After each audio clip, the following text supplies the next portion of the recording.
Today, I want to take you on a journey behind the walls of New York's prison system, exploring stories, struggles, and systemic challenges that often go unseen. From the infamous Attica Uprising to the isolating impact of solitary confinement, life behind bars is far more complex and harsh than most of us can imagine. The story begins in 1971 at Attica Correctional Facility, where an uprising erupted as prisoners protested inhumane conditions, overcrowding, and lack of basic rights. The uprising tragically ended in bloodshed, leaving 43 dead, including both inmates and staff. Attica became a symbol, a stark reminder of the consequences of systemic neglect and injustice within correctional institutions. Moving beyond the historical moment, one of the most controversial aspects of New York's prison system today is solitary confinement.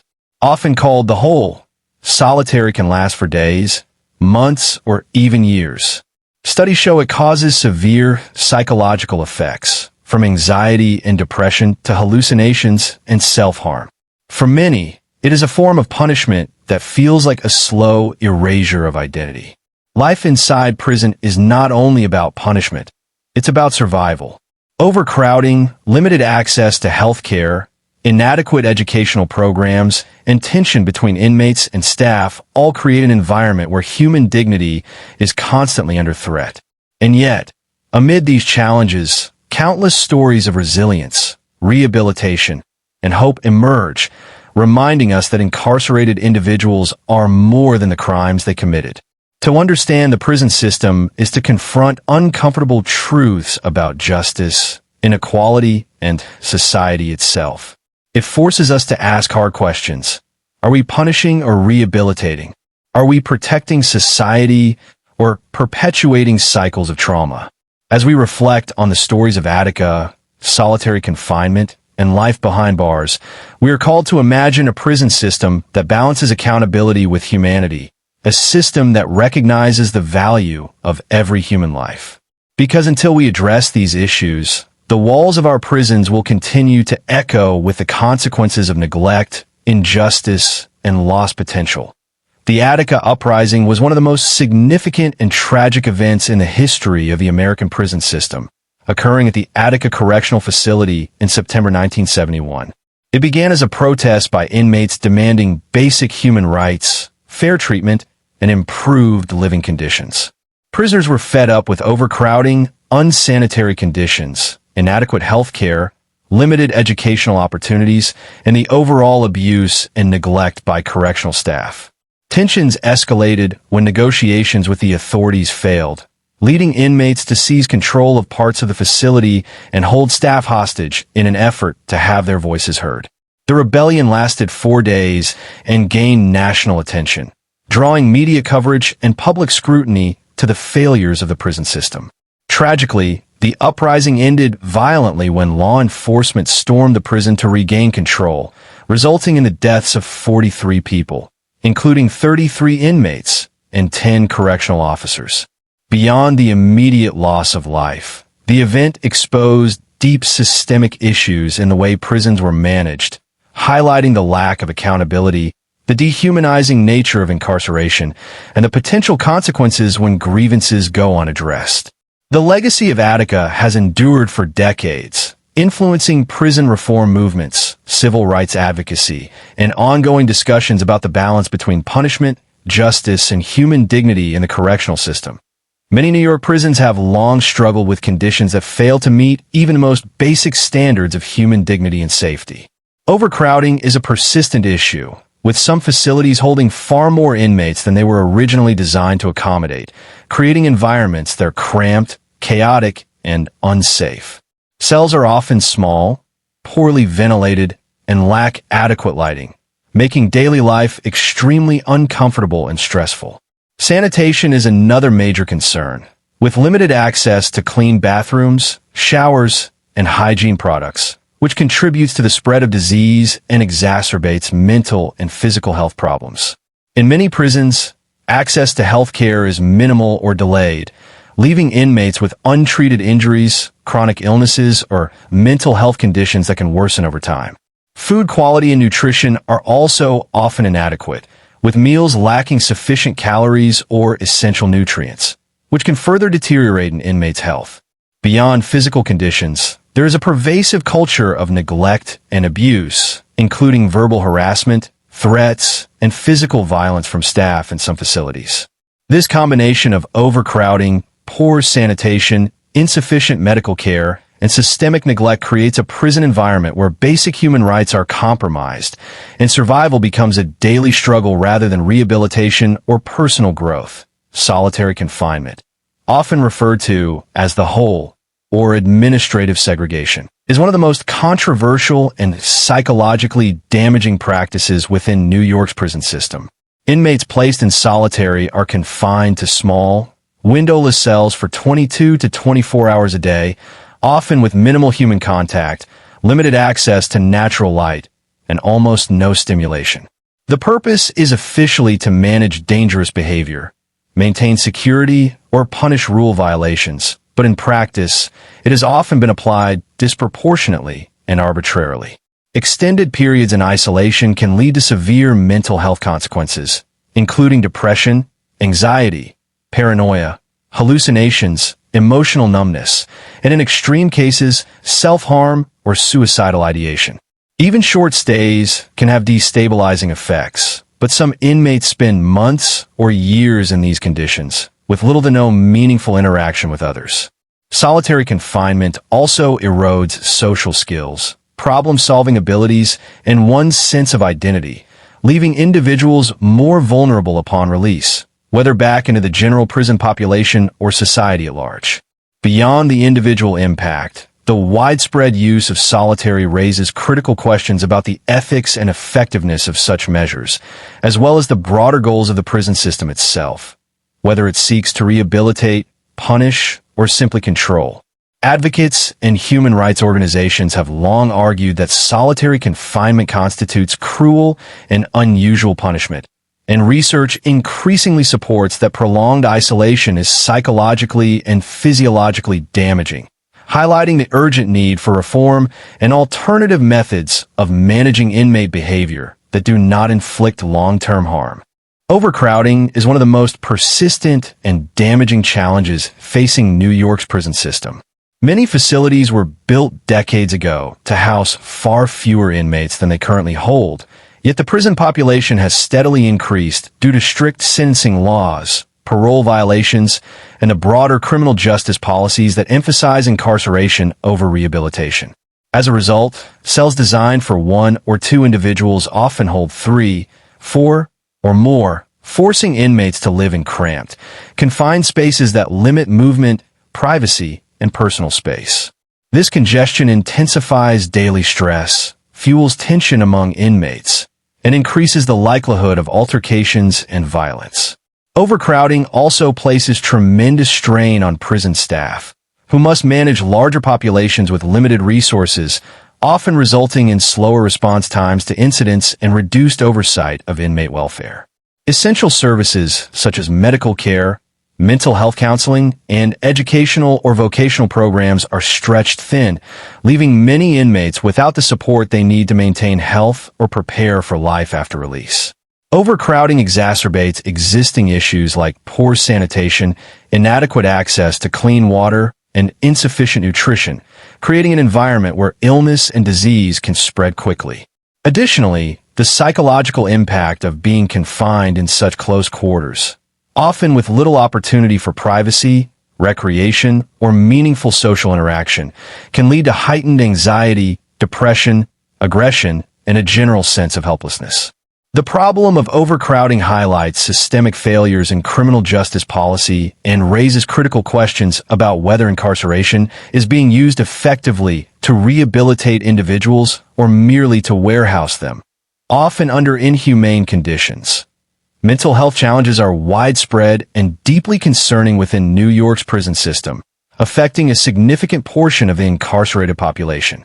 Many individuals enter prison with pre-existing mental health conditions, including depression, anxiety, post-traumatic stress disorder, PTSD, bipolar disorder, and schizophrenia, which are often exacerbated by the harsh environment of confinement. The stresses of incarceration, such as isolation, overcrowding, violence, and lack of autonomy can trigger new psychological issues or worsen existing ones, creating a cycle of mental deterioration that is difficult to break. Access to professional mental health care is frequently limited, with understaffed counseling services, delayed treatment, and inadequate psychiatric support leaving many inmates without the help they need. In extreme cases, individuals suffering from untreated mental illness may be placed in solitary confinement, a practice that can intensify symptoms and contribute to emotional breakdowns, self-harm, or suicidal behavior. The lack of meaningful programming, recreational outlets, and social interaction further compounds feelings of hopelessness and isolation. Additionally, the stigma surrounding mental illness within prison culture often discourages inmates from seeking help, while staff may lack the training or resources to respond appropriately to mental health crises. This combination of systemic neglect, environmental stressors, and insufficient care creates a landscape in which mental health issues not only persist but often escalate, affecting not just individual well-being but also the overall safety and stability of the prison environment. The mental health crisis in prisons underscores the urgent need for reforms that prioritize psychological care, early intervention, and alternative methods of rehabilitation to prevent long-term harm and promote recovery. Rehabilitation within New York's prison system faces significant obstacles, making it difficult for incarcerated individuals to prepare for successful reintegration into society. While prisons are theoretically intended not only to punish, but also to rehabilitate, in practice, many facilities lack the resources, programs, and infrastructure to fulfill this goal effectively. Educational opportunities, including GED programs, vocational training, and higher education courses, are often underfunded or unavailable, limiting inmates' ability to acquire new skills or improve their employability upon release. Similarly, access to job training, apprenticeships, and trade certifications is uneven, with some institutions providing meaningful programs while others offer minimal or outdated options. Rehabilitation is also hindered by the lack of individualized support. Many inmates have unique needs, including literacy deficiencies, substance use disorders, or mental health conditions, yet programs are rarely tailored to address these complexities. Counseling and therapy services, designed to address behavioral issues, trauma, and substance abuse, are often limited by staffing shortages and high inmate-to-counselor ratios, reducing their effectiveness. Furthermore, systemic issues such as strict sentencing laws, limited parole opportunities, and societal stigma create barriers to reintegration even for those who actively participate in rehabilitation programs. The absence of meaningful rehabilitative interventions contributes to a cycle of recidivism, where individuals leave prison unprepared to navigate society, increasing the likelihood of reoffending. This challenge is compounded by environmental factors within the prison itself. Overcrowding, violence, lack of autonomy, and punitive approaches to discipline often undermine the psychological and emotional readiness of inmates to engage with rehabilitative opportunities. In effect, while rehabilitation is a stated goal of the correctional system, structural deficiencies, insufficient funding, and the prevailing culture of punishment over restoration make it an ongoing struggle to prepare individuals for life beyond prison walls. Racial and economic disparities are deeply entrenched in New York's prison system, reflecting broader social and structural inequalities that shape who ends up behind bars and how they experience incarceration. People from marginalized communities, particularly Black and Hispanic populations, are disproportionately represented in the prison population compared to their share of the general population. These disparities are the result of systemic factors, including biased policing practices, unequal access to quality legal representation, harsher sentencing for certain offenses, and the long-term effects of poverty, educational inequity, and limited employment opportunities. Individuals from lower-income backgrounds are more likely to be incarcerated for offenses that might otherwise be treated with diversion programs or alternative sentencing for wealthier populations, highlighting the economic dimension of this inequality. Once incarcerated, racial and economic disparities persist, influencing access to programs, visitation, medical care, and rehabilitative opportunities. Wealthier inmates may have the means to afford better legal counsel, supplemental health care, and even private educational resources, while poorer inmates often struggle with fewer supports, both inside and outside prison walls. Additionally, systemic bias can manifest in the treatment of inmates by staff, disciplinary actions, and parole decisions, reinforcing cycles of disadvantage and limiting the prospects of rehabilitation or early release from marginalized populations.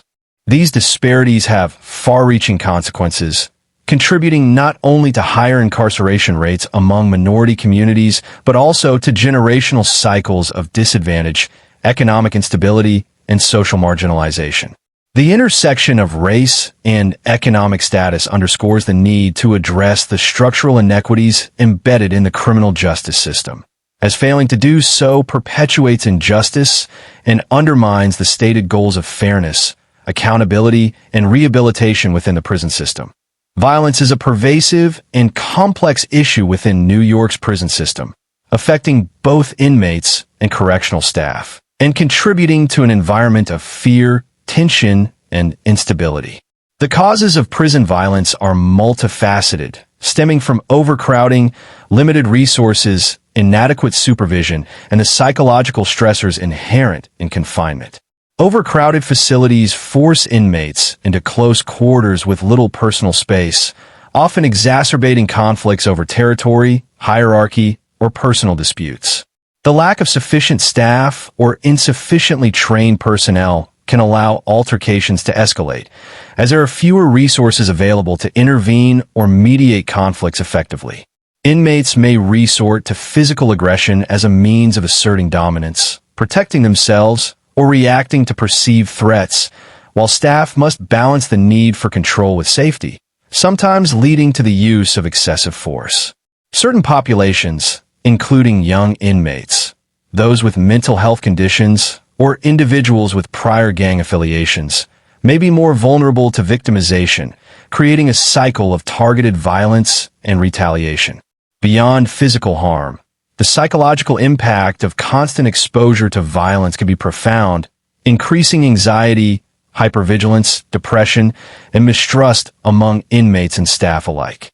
Violence also disrupts rehabilitation efforts, as participation in programs may be limited or unsafe, and correctional staff may prioritize security over educational or therapeutic engagement. Furthermore, prison violence reflects deeper systemic failures, including inadequate conflict resolution strategies, insufficient mental health services, and punitive policies that emphasize control over support.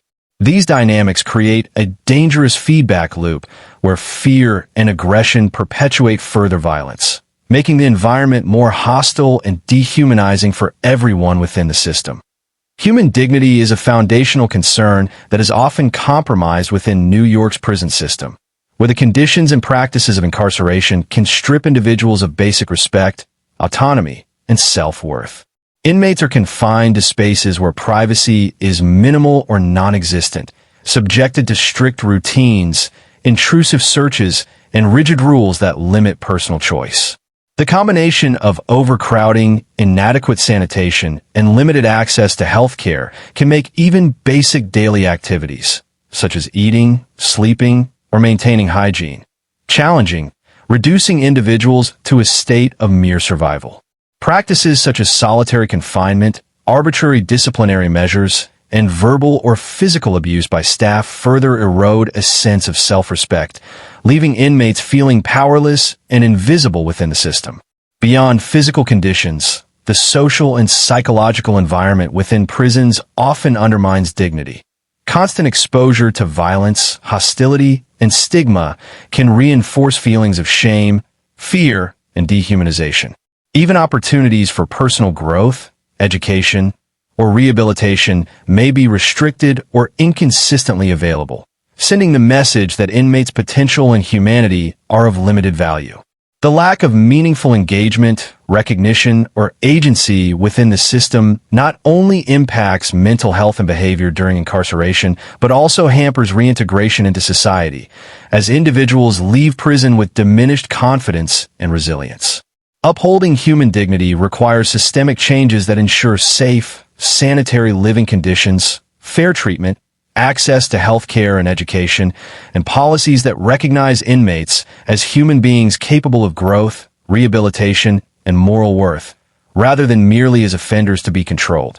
The call for reform within New York's prison system has grown louder over the decades, fueled by the recognition that the current approach to incarceration often prioritizes punishment and control over rehabilitation, safety, and human dignity. Advocates, researchers, and human rights organizations argue that meaningful reform must address multiple interrelated issues, including overcrowding, inadequate health care, mental health support, and the overuse of solitary confinement. Structural changes are needed to ensure that prisons are not merely warehouses for individuals, but environments that provide opportunities for education, vocational training, and personal growth. Reform also requires addressing systemic inequalities that disproportionately impact marginalized communities, ensuring fair treatment regardless of race, socioeconomic status, or prior history. In addition, prison staff must be properly trained in conflict resolution, mental health awareness, and trauma-informed care, while policies and practices should emphasize de-escalation and rehabilitation over punitive measures. Alternatives to incarceration, such as diversion programs, restorative justice initiatives, and community-based support systems, must be expanded to reduce reliance on imprisonment, particularly for nonviolent offenses. Legislative and policy reforms should also focus on improving transparency, accountability, and oversight within the correctional system to prevent abuse, neglect, and corruption. Ultimately, the call for reform is not just about improving the conditions of incarceration, but about reimagining the purpose of the prison system itself. Creating a framework that balances accountability with humanity, reduces recidivism, and helps individuals rebuild their lives, while simultaneously protecting society and fostering a more just and equitable criminal justice system. As we reflect on the realities of life inside New York's prisons, from the tragic lessons of Attica to the silent suffering of solitary confinement, from the daily struggles caused by overcrowding and violence to the systemic inequities that shape who is imprisoned, we are confronted with a critical choice. We can continue to accept a system that prioritizes punishment over rehabilitation, or we can demand change that restores dignity, justice, and hope. True reform will not be easy, and it will require commitment from policymakers, correctional staff, communities, and society at large. But by acknowledging the humanity of those behind bars and addressing the systemic flaws that perpetuate harm, we have the opportunity to build a prison system that is safer, fairer, and more just for everyone. Let us remember that the measure of a society is not only how it treats the free, but how it treats those who are confined within its walls.